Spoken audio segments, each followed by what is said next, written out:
부드러운 이야기 한번 하고 갈게요. 뒤에가 좀 무거운 얘기가 있어가지고. 이현주 씨가 당대표 출마했잖아요. 네. 내가 안철수보다 나은 대안이다 이렇게 표현도 했고요. 그 나중에 이제 기자회견 말고 인터뷰에서 했던 말이 그거죠. 반장 친구라고 반장 못 나가냐 이런 표현도 좀 썼고요.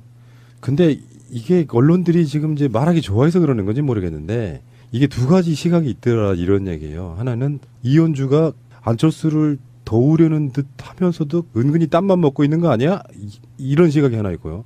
어차피 런닝메이트 개념처럼 나중에 이제 결선 투표제가 도입되면 자기 집은 안철수에게 얹어주기 할 거다. 이 두 가지가 있는데 두 분은 어떻게 보세요? 여러 가지 쏟아지는 정보들이 있으실 거 아니에요. 글쎄 근데 이런 것까지도 우리가 여기서 얘기를 해야 되나요? 관심 있어 하니까. 막말의 화신이 제보 조작 사건 당에 출마를 했으니까 관심 둘 수밖에 없죠. 그걸 해설해 주셔야죠. 여긴 정치인으로 나오신 거 아니고요. 논평해 주시는 해설가로 나오신 거라고 하는 게 더 정확하겠죠. 아니 그 이제 제가 그렇게 말씀드린 이유는 제 솔직한 그 느낌은 이거는 뭐 제가 이현주 의원을 잘 알지도 못하고 진지하게 이렇게 뭐 가깝게 대화를 해본 적도 없고 그래도 같이 정치계에 있는 분 입장에서 이런 얘기를 하기가 좀 그래서 그런데 지금 이제 쭉 하신 말씀 가운데서 무슨 뭐 지분을 얹어서 뭘 어떻게 한다 이런 그런 설정 자체가 가능한 것인지 일단 전 잘 지금 이렇게 네. 이해가 됐어요. 무슨 말씀하시면 의미가 없다 그거죠. 그 자체는 안철수에게 힘을 몰아주는 게 더 낫다 그거죠. 사실은 이제 이런 경우는 정치인의 행동이 정치적인 의미를 갖고 어떤 세력적인 의미나 어떤 여러 가지 의미를 갖는 경우가 있지만 경우에 따라서는 전혀 그런 의미를 부여하기 조금 어려운 경우도 있잖아요. 물론 이걸 아주 꼼꼼하게 따지고 보면 그런 의미 부여를 할 수도 있을 거예요. 우리 김현 대변인께서 촌철살인의 논평을 하나 하셨으니까 아마 또 잘 분석을 해주실 수 있을지도 모르는데 이런 경우를 저는 야 이것도 분석을 해야 되나 싶은 경우에 해당하는 그러니까 그야말로 어찌 보면 아주 돌발적인 또는 돌출적인 어떤 개인의 정치적 행위라는 것으로 설명하는 것 외에 설명할 방법이 많이 있을까? 일단 저는 좀 그런 편이에요. 출마하겠다고 기자회견하고 나서 돌았던 이야기는 이현주가 안철수 배신한 거다 이렇게 일반적인 평이었어요. 이게 정동영 천정배의 한 축이 또 있잖아요. 어차피 그들은 나중에 단일화할 거야라는 게 일반적인 시각이고 그럴 때 안철수 쪽을 악으로 보는 입장에서는 두 사람이 단일화를 해서라도 이 사람을 이겼으면 하는 그런 심리가 조금 더 강하단 말이에요. 그럴 때 무게중심을 같이 만들어주는 그런 효과로 출마하지 않았을까라고 그 분석하는 분도 있었다는 이야기를 드리고 싶은 거예요. 이현주 의원의 출마가 안철수 후보에게 힘을 실어주기 위해서? 예, 그쪽 단일화도 가능할 수 있잖아요. 이현주 의원을 잘 몰라서? 아, 그렇구나. 제가 왜 이제 이현주 의원 얘기를 가끔 이제 페이스북에 올리냐면 지난번에 이제 막말 파동으로 꽤 곤란한 지경에 올라갔는데 전혀 뭐 개의치 않고 계속적으로 이제 저희 당을 공격한다거나 문재인 정부의 공약을 이행하는 과정에 대한 국정 운영에 대해서 계속 그거는 서슴지 않았어요. 저도 고민을 했죠. 이걸 어떻게 할까? 뭐 그냥 디스할까? 아니면은 그래도 관심 표명을 할까? 하다가 정치는 계산하지 않는다. 유불리를 떠나서 틀리게 하는 것에 대해서는 좀 지적을 할 필요가 있겠다, 원칙적으로. 그래서 일단 그 각도에서 이제 가끔 얘기를 하는데, 이현주 씨는 지난번에 우리 당에 있을 때, 경기도당에 이제 경선에 나왔었잖아요. 전해철 의원하고. 그때 이제 현장에서 연설을 15분인가 20분 하는데, 8옥탑으로 거의 했어요. 그러니까 아주 그냥 찢어지는 소리? 네, 그래서 당시에 이현주 후보를 찍으려고 했던 사람들도 저건 좀 너무 심하지 않냐, 이제 이거였고. 연설을 못 하는구나. 아니요, 악에 받쳐서 연설을 했어요. 그러니까 이제 무슨 정상적인 유세가 아니고, 하여간 뭐 그렇게 컨셉을 잡았고, 그다음에 이제 전해철 후보에 대해서 사과하지 않고 도당위원장으로 나왔냐라는 공격을 들으면서 제가 2012년도 대선의 패배가 당신 때문이다라고 얘기할 때 굉장히 좀 그랬어요. 그래서 그건 이제 과거 사고.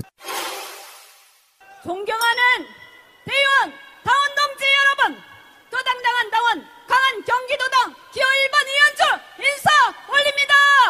먼저 여러분께 묻고 싶습니다. 왜 우리는 2012년 대선에서 져야만 했습니까? 왜 우리는 지금 먹고 살기 힘들다고 절규해야 합니까? 우리 후보가 박근혜보다 못했습니까? 아닙니다. 왜 아무도 책임지지 않습니까? 여기 계신 전해철 후보님, 실패한 정권 교체가 혁신입니까?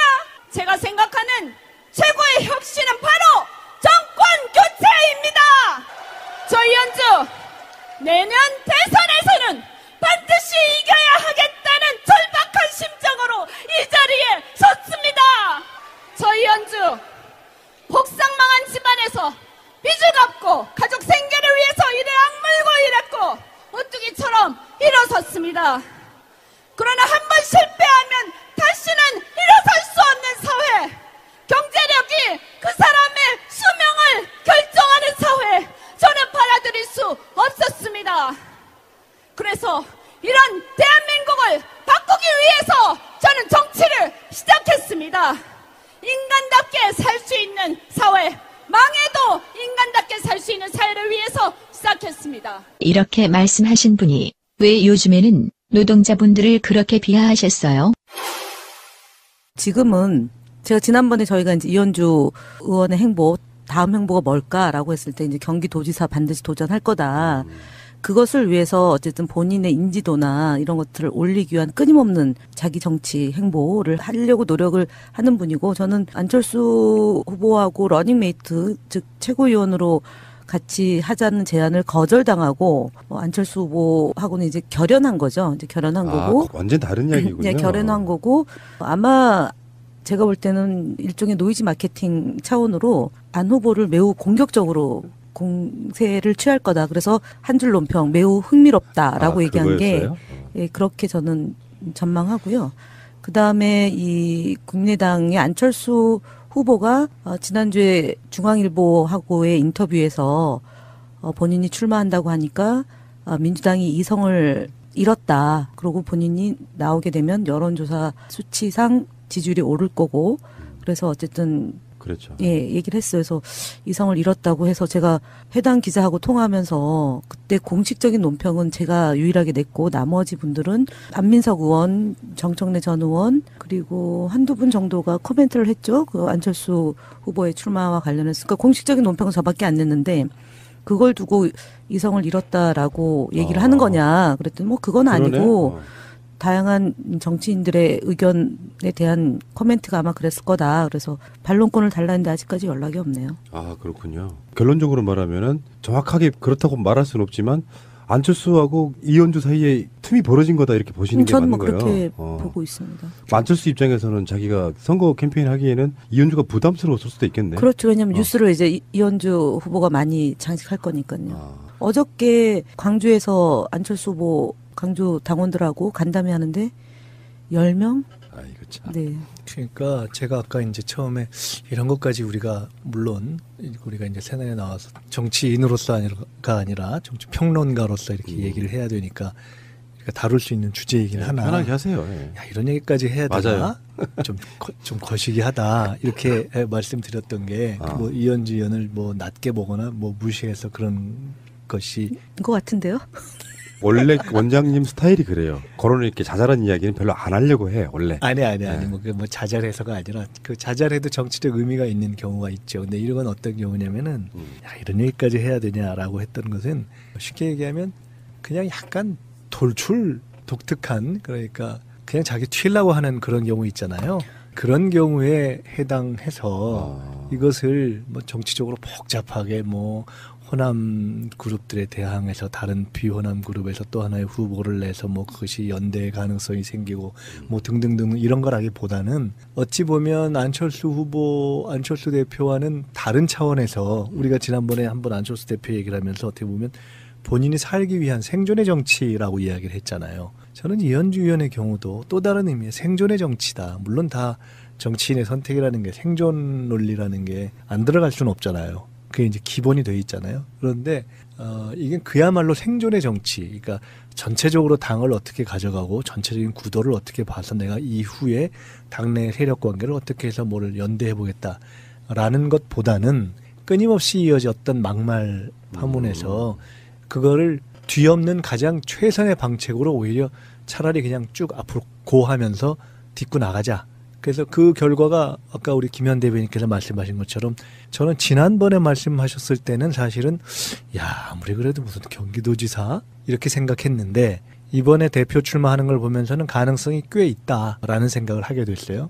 어떻게 보면 그런 우리가 정상적인 정치적인 사고를 봐서는 하기 어려운 그런 정치적 판단을 한 것인데 지금 여기 지금 컷오프가 있나요, 없나요? 컷오프가 없겠죠. 뭐 그러니까 4명이. 그러니까 이제 나올 텐데 그래서 나름 이제 최대한 하겠죠. 그런데 그 결과는 아무리 국민의당이라고 해도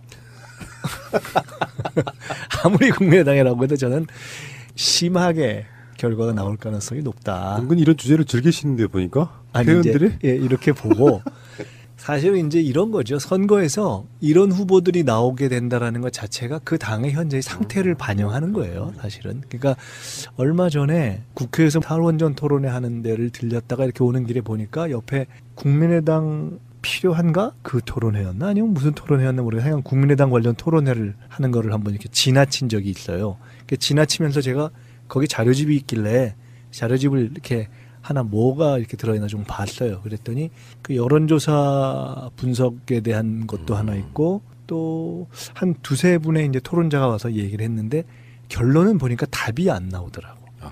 예, 그러니까 이게 뭐 호남의 지지세가 쭉 빠지면서 전체적인 지지세가 떨어졌다. 근데 그거를 극복하기 위해서 호남에 기대지 않고 전국 정당화해야 된다라든가 또는 그 안에 있는 내용 중에 애매한 얘기하지 않고 철저한 진보로 가야 된다든가 하여간 나온 진단들이 다 제각각인데 야 이거 정말 참 답 만들기 어렵겠구나 이런 생각이 들었어요. 그러니까 그렇게 출발의 정체성 자체가 애매해서 지금 이제 혼돈의 시기에 빠져들었을 때 나타나는 징조 하나의 어떤 뭐 해프닝 이런 정도로 보는 것이 지금 저는 우리 푸나님이 아까 너무 깊이 고민을 하셔가지고 분석을 해주신 거 아닌가. 아니 저는 이제 이게 어디까지 생각이 다 있냐면 저는 국회의원들 탄핵 가능하게 해야 된다고 보는 사람이에요.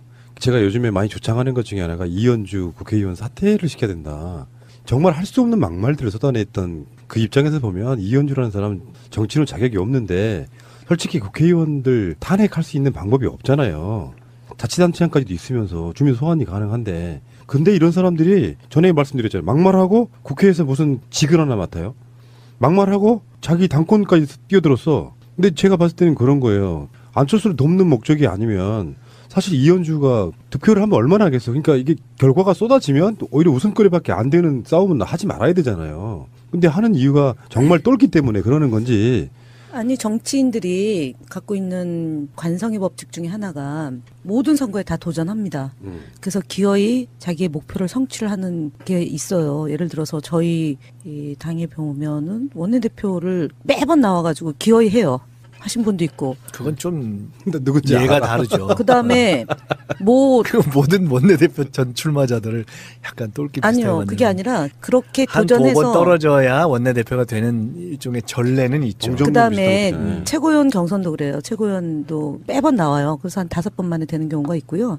우리 당에서 기어이 당대표 못 하신 분이 다른 당에 가서 기어이 하신 분이 또 있어요. 아 누군지 바로 그러니까 떠오르는데. 그런 걸 보면 저는 이현주 의원의 이 도전이 정치인으로서 가상하다?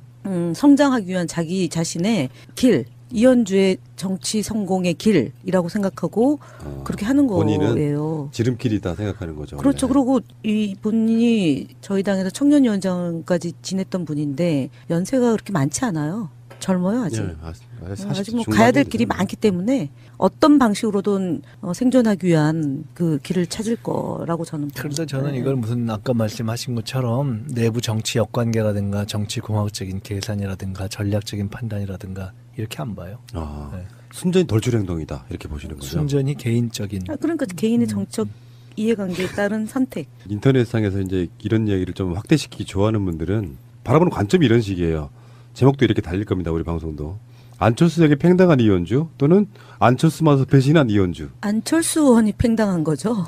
유일하게 지지했던 한 명의 국회의원이 안철수보다 한 명 더 있어요. 뛰어난 이유. 최명길. 그분은 그렇게 적극적으로 한 게 아니죠. 그러니까 좀 미온적인 거고요. 가장 적극적이었던 분이 이현주 의원이기 때문에 이현주 의원으로부터도 팽당한 안철수 후보죠. 제목이 그게 더 전에 재밌. 며칠 전에 나갔던 방송에서 그런 얘기를 했어요. 그런 얘기 했어요가 아니라 방송 섹션 중에 제목이 그거였어.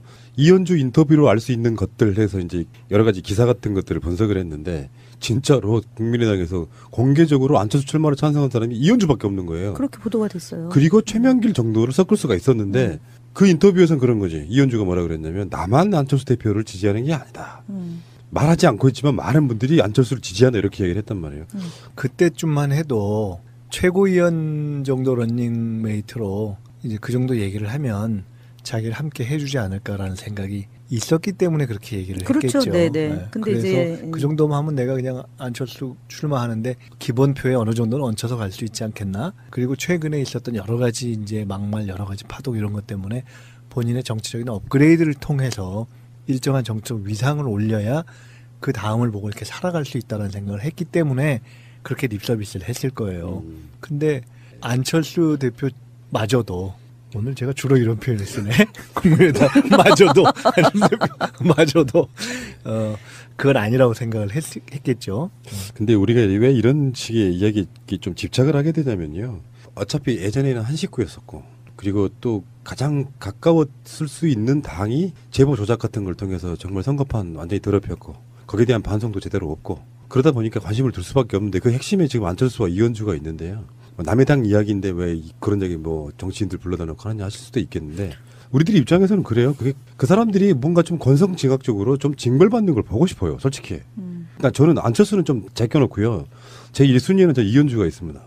이 사람은 국회의원 하면 안 돼요. 너무 선거가 멀리 남았어. 제 입장은 계속 이런 상황이거든요. 이현주의 일거수일투족을 다 감시하고 있죠 지금. 그 한겨레 신문 기자 중에 저랑 비교적 친한 기자가 페이스북에 글을 하나 올린 거 혹시 보셨는지 모르겠는데, 어저께 기자회견 하는 시간이 늦춰졌어요. 원래 이제 2시였는데 2시 15분으로 늦췄고, 그것도 안 돼가지고 이제 3시 20분에 했대요. 그러고 이 기자의 이 페이스북 글에는 굉장히 이제 성황리에 취재 열기가 뜨거웠다, 이제 이렇게 됐는데, 왜 늦어졌냐면은 2시에 예정했는데 2시가 넘어서 머리 손질 때문에 10분을 늦췄다고 공지, 2시 15분이 돼서야 다른 회견 일정 때문에 3시 20분으로 멀찌감치 연기하는 것으로 정리가 됐다고 한다.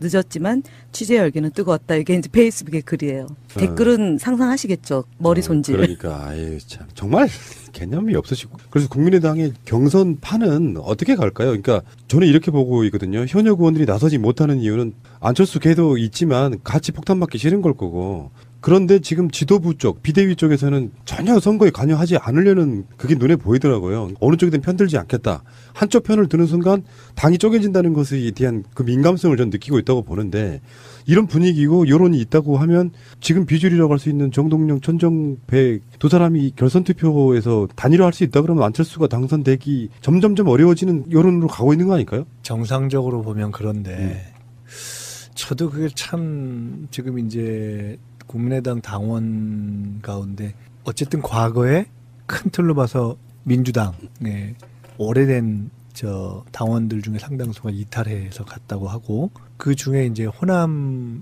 많다고 하고, 그래서 전체적으로 보면 지금 전체적으로도 그렇고 호남에서도 안철수 그 전 대표에 대한 인기가 워낙 떨어지는 상황이어서 이대로 가면 정상적으로 했을 때 도저히 당선 가능성이 없다고 봐야 되는 거 아니냐. 지금 아까 말씀하신 것처럼 저 지방의원 저 광주에서 간담회인가 아니면 뭐 설명회를 하는데 네. 10명인가 왔다는 이런 걸 놓고 보면 그런데, 근데 제가 며칠 전에 전주에 있는 분들, 거기는 이제 뭐 국민의당 분들은 아니에요. 근데 비교적 현지 사정을 잘 아는 분들이 서울에 와서 저도 이제 궁금하니까 도대체 어떻게 될 걸로 보느냐 쭉 물어봤는데, 근데 그분들의 판단은 두 가지 때문에 그럼에도 불구하고 그 국민의당 지지자들 가운데 적극적인 분들은 소위 안바가 상당히 있다. 두 번째로는 대안으로서의 정동영과 천정배에 대한 기대가 워낙 높지 않기 때문에 그래서 결국은 그냥 안으로 가지 않겠냐 이렇게 보더라고요. 그래서 저도 이게 참 상식적으로는 좀 이해하기 어려우나 정치권의 전반적인 지금 시각은 결국은 안으로 가지 않겠는가 이렇게 보는 게 조금 더 많은 것 같아요. 어떻게 보세요? 그렇겠죠. 이분 얼마 전에 이제 사석에서 그 안철수 후보가 한국 정치에 끼친 해악에 대해서 분석을 하는데, 물론 그게 이제 다 맞다 아니다 이걸 떠나서 사실은 이제 2012년부터 거슬러 올라가면 이제 그분이 냉소적 단일화 때문에 저희가 곤란한 지경에 빠진 점, 그 다음에 2016년 총선 전에 나갔잖아요. 나가서 국민의당을 만들어서 분열돼서 소위 말하는 야권이 분열돼서 총선을 치른 건데, 그때 분열되지 않았다면 몇 석이었을까라는 얘기를 하시더라고요. 그런 거하고 그다음에 이제 개헌과 탄핵 이후에 대선 때 개헌을 그 매개로 대선을 치렀다면 우리 사회가 훨씬 더 진전이 빨랐을 거다라는 얘기를 하시더라고요. 그 조기 총선인 거죠. 그 분석을 하시는 분은. 예를 들어서 우리가 가반 의석을 훨씬 뛰어넘는 의석이 됐다라면 지금 현재 이 박근혜 최순실 게이트는 터질 수밖에 없었던 거고, 그렇게 되면은 지형 자체가 바뀌었을 거다. 이제 이런 얘기를 하더라고요. 그렇다면 유일하게 이제 소위 범보수 진영에서 대선 후보였던 사람 중에 다음번에 기대할 만한 사람, 우리의 생각하고 무관하게 소위 이제 MB 쪽이든 아니면은 보수 진영에서 살아남아 있는 대선 후보 중에 유일하게 이제 안철수 후보밖에 없는 거잖아요. 그건 호남을 떠나서. 그렇기 때문에 안철수 후보를 저는 후보가 될 거다. 이제 공학적으로도 그렇고, 그리고 결선 투표 없이 당선될 수 있도록 그런 움직임이 있을 거다라고 저는 보죠. 민심의 흐름이라는 것은 좀 약간 무서울 때가 있잖아요. 그게 옳든 아니든 한번 어느 방향으로 흐름을 타면은 그게 예상보다 훨씬 뛰어넘는 경우가 있잖아요. 지금 그 이야기 들어보니까 국민의당에서 전당대회 투표권 가진 당원이 24만 명 정도 되는데 호남 당원이 12만 명이 넘는답니다. 그래서 50%가 넘는 상황에서 흐름이 안철수가 되면 더 망하는 거야라는 흐름이 계속 타고 가고, 그러면서 왜 이런 거 있잖아요. 한국인들 특성이 강자인 사람이 나쁜 이미지가 있으면 그거를 뒤집어 엎는 사회적 분위기가 한번 흐름을 타면 결국 넘어서 버리는 경우가 굉장히 많지 않습니까? 이것 때문에 섣불리 예상을 못 하시는 섣불리 수가 있죠. 예단하기가 지금 어려운 거죠. 그런데 이제 이게 보통 이제 우리가 야당, 지금 이제 뭐 민주당이 이제 저 더불어민주당으로 집권당이 되었습니다만은 우리가 전통적인 의미에서의 한국의 그 쭉 이렇게 민주당 계열을 이끌어왔던 것을 정통 야당이라고 만약 표현한다면 그 전당대회는 항상 지금 말씀하신 것처럼 어떤 민심을 반영하거나, 그리고 그 결과가 어떤 절묘한 선택을 하거나 또는 대의원의 기가 막힌 선택이다라고 하는, 뭐 하여간 그렇게 붙일 수 있는 무언가를 만들어 왔어요. 그런데 지금 국민의당의 기반과 그 구조를 그러한 의미에서의 민심을 반영할 수 있는 구조라고 지금 볼 수 있겠느냐라는 걸 지금 일단은 잘 모르겠어요. 첫째. 그리고 두 번째로 아까 말씀드린 것처럼 대타가 그렇다고 해서 딱히 잡히질 않아요. 지금 그 소위 호남의 역세를 결집할 수 있는 것으로서 정동영, 천정배 두 분 누구도 그 한쪽을 이렇게 결집해낼 수 있는 뭐 지도력이라든가 어떤 성과라든가 노선이라든가 대안이라든가 이런 것이 다 서로 불명확하기 때문에 결국은 그럴 경우에 또 하나는 과연 그 전당대회가 열기라는 것을 만들어낼 것인가. 그러니까 보통 그런 어떤 결과라는 것은 열기라는 것이 만들어질 때 열기와 흥행 속에서 되는 거 아닙니까? 근데 지금 이것이 그런 열기와 흥행으로서 갈 수 있겠는가라는 것을 지금 판단하기 어렵기 때문에 당연히 저희도 정상적인 상황이라면 이걸 안철수 대표가 다시 된다고 전망하기가 쉽지 않잖아요. 그런데 아까 말씀드린 여러 가지 조건들이 맞지 않기 때문에 결국은 그냥 어렵다. 그런 열기가 없는 아주 진로를 잡기 어려운 그런 집단 내에 기존에 있는 새의 어떤 결집력 정도로 나타나지 않겠는가라는 것 때문에 지금 이제 그렇게 저는 봅니다. 두 가지 정도는 얘기할 수 있겠네요. 그래도 누가 뽑히느냐가 미래를 결정할 수 있는 부분이 있잖아요. 정동영, 천정배가 그냥 같은 관리형으로 안철수라는 대선 주자를 죽이느냐 마느냐 하는 여러 가지 당원들의 생각이 있을 수도 있고. 네. 근데 이제 마치 아까 말씀하신 것처럼 열기, 지역에 있는 재보궐선거 느낌으로 그냥 사그라들다 끝나면 사실 고정표가 많은 쪽이 굉장히 유리한 거 사실 아니에요? 그렇죠. 예. 국민의당 첩첩 산중이네요, 진짜. 어떤 모멘텀이 만들어지지 않으면 이 선거를 통해 가지고 나중에 선거 끝난 이후에 파열음 있잖아요. 안철수 너무 했어 하는 이런 공격들이 막 가기 시작하면 이제 그게 이제 분당 같은 걸로 또 나갈 수 있는 그런 것도 생길 수 있겠죠. 저희가 정치에서 일정한 세를 가졌던 정치 세력이 잘 답이 안 나오는 과정을 거치다가 어려워지다가 사멸까지 하게 되는 경우를 본 적이 있잖아요. 창조한국당. 자민련이 또 그랬잖아요. 자민련 그래도 좀 됐죠. 그렇지만 그것이 이제 나중에 선거를 거치면서 이회창 또 정당 어려웠었죠. 그랬고 친박연대 뭐. 그래서 이게 아주 쉽게 얘기해서 다음번 대통령 후보가 없잖아요. 지금 아까 뭐 다음번 대통령 후보 말씀하셨지만 다음번 대통령 후보를 바라볼 수 있는 것이 아니기 때문에 이게 그냥 고통이죠. 그분은 바라보죠. 이인재 씨가 끊임없이 매번 선거에 대선 후보로 도전했던 것처럼 일단 돈이 있잖아요. 천과 정은 사이가 별로 나쁘진 않죠 원래. 왜 싫어하는 부류들 있잖아. 같은 당에 있어도 뭐 즐기기 싫어하고 이런 건 아니잖아요. 안 친할걸요. 그래요? 서로 별로 안 좋아해? 옛날에 그 천신인정의 화려한 이런 게 이제 없나 그건 뭐 보죠? 96년도 얘기고. 아니 뭐 친하고 말고를 떠나서 그래도 뭐 같이 얘기도 하고 뭐 그렇게 나쁜 사이는 또 아니고 만약에 안이 없이 이렇게 붙었다면 뭐 서로 막 삿대질하면서 할 정도까지는 아닌 그렇게 하는 걸 하면서 치를 사이이겠으나 그러나 지금 다시 어떤 뭔 결의를 해서 뭔가를 만들어보자 이렇게 하기는 또 좀 어렵지 않을까요? 근데 참 공교롭게도요. 저희가 더불어민주당이 지난해 8월 27일 날 전당대회를 했잖아요. 근데 국민의당도 이번에 8월 27일 날이 전당대회. 그래요? 추미애 대표가 당선됐던 바로 그게 8월 27일로 네. 기억하는데, 어우, 신기하네요. 뭔가 운명적인 점이 있구나. 그러면 두 분에게 질문치고는 되게 유치한데요. 정동영과 천정배 둘 중에 누가 더 세가 강할까요?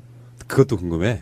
저는 정동영 후보가 더 강하다고 네. 보는 게 그래도 이분은 전북에서 나름대로 지역 기반이 있는 확고한 게 분이고요. 있구나. 그다음에 이제 그 대선 후보를 했던 분이기 때문에 2007년도 그리고 이제 매번 선거에 이제 도전했던 뭐 정동영 후보나 천정배 후보나 뭐 비슷할 것 같은데 그래 김현 그래도- 대변인은 매번 선거에 도전하는 걸 되게 싫어하는. 저는 진짜 근데 어쨌든 이분은 정동영 의원은 전국 선거를 아하. 그러니까 이제 열린우리당 때도 하셨고 그다음에 2007년 대선 그리고 2010년 저희 당 최고위원 도전하셔가지고 이제 2등 하셨던 분이고 그래서 이제 전북과 수도권의 그 기반이 좀 더 강하고요. 천정배 의원은 예전에 이제 포장마차 투어를 하긴 했지만 이분이 제 기억에는 당대표나 최고위원은 근래에 하신 적이 없잖아요. 저희 당에서 혁신위 뭐 이런 건 했어도 그렇게 의미 있게 뭘 하지는 않았기 때문에 기반이 인지도 예. 같은 거. 그러니까 이제 대선 후보를 했던 분은 그나마 어쨌든 전국적 기반이 있다. 조직 기반이 있기 때문에 저는 정동영 후보가 더 되고요. 그다음에 이제 이현주 의원으로 말씀드리면 이분이 이제 지난번에 경기도 도당위원장 도전을 했는데 아마 내년에 이제 도지사도 도전할 거고 그다음에는 대선도 도전하실 거예요, 이분은. 그렇지. 나 당대표 선거도 나갔던 사람이야. 고명함 맞고 가는 거죠. 네, 이분은 대선 네. 도전합니다. 얘기 조금만 더 하고 다른 거 넘어갈게요. 우리 김현 쪽지게 이제 또 등장하셨는데 저는 이런 생각 해본 적이 있거든요. 정동영에 대해서 약간 아쉬움을 표현한 적이 있어요, 제가. 2012년도에 그 전 선거에서 이제 대피하면서 이명박한테 지고 나서 정치적으로 이제 내리막길 타고 있을 때 문재인 후보가 18대 대선 나갔을 때 대승적으로 양보해주는 것까지는 좋았어요. 딱 거기까지가 정치인으로서는 좋았는데 그 이후에 이제 여기저기 선거 나가고 그러면서 결정적으로 왜 당대표 선거인가 아마 그럴 때 정동영 의원을 찾아가서 문재인 대표가 뭔가를 했던 기억이 나요. 도와달라고. 그걸 거절했었죠. 난 총선 전에 그 전주에 갔던 거 그거 맞습니다. 말씀하시는 거죠? 그때 무슨 농장인가 시골인가 거기서 거기 이제 네. 손학규 대표도 저기 강진에 있을 때 만나러 가려고 했는데 일정이 안 잡힌 거랑 그 비슷한 거죠. 2015년도 어선할 때 이때 얘기네요. 그러면. 그러면서 이제 망가지기 시작해서 이런 건 있잖아요. 우리가 뭐 해공 신지키로부터 시작하는 야당 대선 후보자들의 어떤 그 계보 속에서 뭔가 안 돼서 안타깝다 이런 게 아니라 변질해 가고 몰락해 가는 과정이 너무 안타까운 사람 중에 한 사람이라는 생각이 좀 들었어요. 우리가 어느 시절에는 이명박하고 싸우는데 열과성을 다해서 막 지지했던 사람이잖아요. 근데 그 상징성이 그런 방식으로 이렇게 망가져가는 거 보면서 참 돌발적인 또는 돌출적인 어떤 개인의 정치적 행위라는 것으로 설명하는 것 외에 설명할 방법이 많이 있을까? 일단 저는 좀 그런 편이에요. 출마하겠다고 기자회견하고 나서 돌았던 이야기는 이현주가 안철수 배신한 거다 이렇게 일반적인 평이었어요. 이게 정동영 천정배의 한 축이 또 있잖아요. 어차피 그들은 나중에 단일화할 거야라는 게 일반적인 시각이고 그럴 때 안철수 쪽을 악으로 보는 입장에서는 두 사람이 단일화를 해서라도 이 사람을 이겼으면 하는 그런 심리가 조금 더 강하단 말이에요. 그럴 때 무게중심을 같이 만들어주는 그런 효과로 출마하지 않았을까라고 그 분석하는 분도 있었다는 이야기를 드리고 싶은 거예요. 이현주 의원의 출마가 안철수 후보에게 힘을 실어주기 위해서 예, 그쪽 단일화도 가능할 수 있잖아요. 이현주 의원을 잘 모르는 잘 몰라서? 분이죠. 아, 그렇구나. 제가 왜 이제 이현주 의원 얘기를 가끔 이제 페이스북에 올리냐면 지난번에 이제 막말 파동으로 꽤 곤란한 지경에 올라갔는데 전혀 뭐 개의치 않고 계속적으로 이제 저희 당을 공격한다거나 문재인 정부의 공약을 이행하는 과정에 대한 국정 운영에 대해서 계속 그거를 서슴지 않았어요. 저도 고민을 했죠. 이걸 어떻게 할까? 뭐 그냥 디스할까? 아니면은 그래도 관심 표명을 할까? 하다가 정치는 계산하지 않는다. 유불리를 떠나서 틀리게 하는 것에 대해서는 좀 지적을 할 필요가 있겠다, 원칙적으로. 그래서 일단 그 각도에서 이제 가끔 얘기를 하는데, 이현주 씨는 지난번에 우리 당에 있을 때 경기도당에 이제 경선에 나왔었잖아요. 전해철 의원하고. 그때 이제 현장에서 연설을 15분인가 20분 하는데 8옥탑으로 거의 했어요. 그러니까 아주 그냥 찢어지는 소리. 네, 그래서 당시에 이현주 후보를 찍으려고 했던 사람들도 저건 좀 너무 심하지 않냐, 이제 이거였고. 연설을 못 하는구나.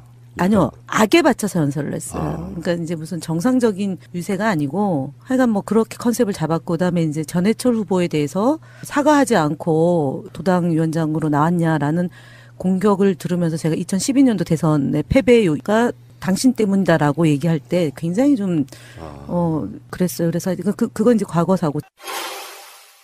존경하는 대의원 당원 동지 여러분, 도당당한 당원 강한 경기도당 기호 1번 이현주 인사 올립니다.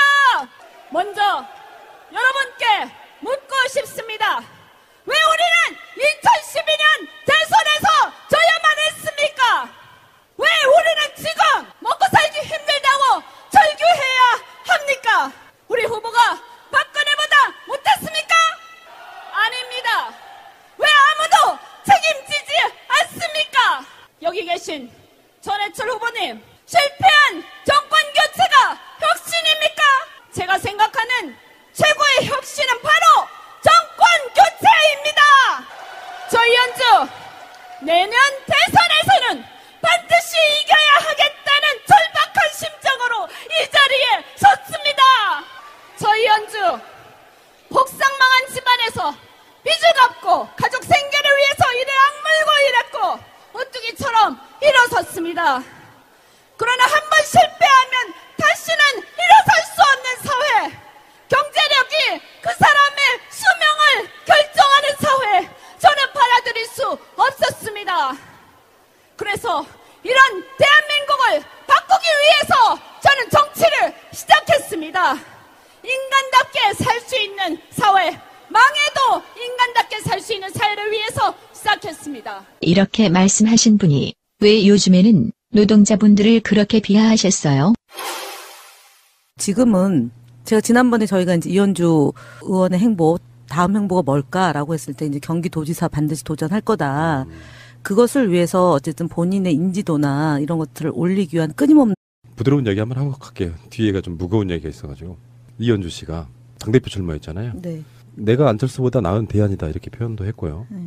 그 나중에 이제 기자회견 말고 인터뷰에서 했던 말이 그거죠. 반장 친구라고 반장 못 나가냐 이런 표현도 좀 썼고요. 근데 이게 언론들이 지금 이제 말하기 좋아해서 그러는 건지 모르겠는데 이게 두 가지 시각이 있더라 이런 얘기예요. 하나는 이현주가 안철수를 도우려는 듯 하면서도 은근히 땀만 먹고 있는 거 아니야? 이런 시각이 하나 있고요. 어차피 런닝메이트 개념처럼 나중에 이제 결선 투표제가 도입되면 자기 집은 안철수에게 얹어주기 할 거다. 이 두 가지가 있는데 두 분은 어떻게 보세요? 여러 가지 쏟아지는 정보들이 있으실 거 아니에요. 글쎄, 근데 이런 것까지도 우리가 여기서 얘기를 해야 되나요? 관심 있어 하니까. 막말의 화신이 제보 조작 사건 당에 출마를 했으니까 관심 둘 수밖에 없죠. 그걸 해설해 주셔야죠.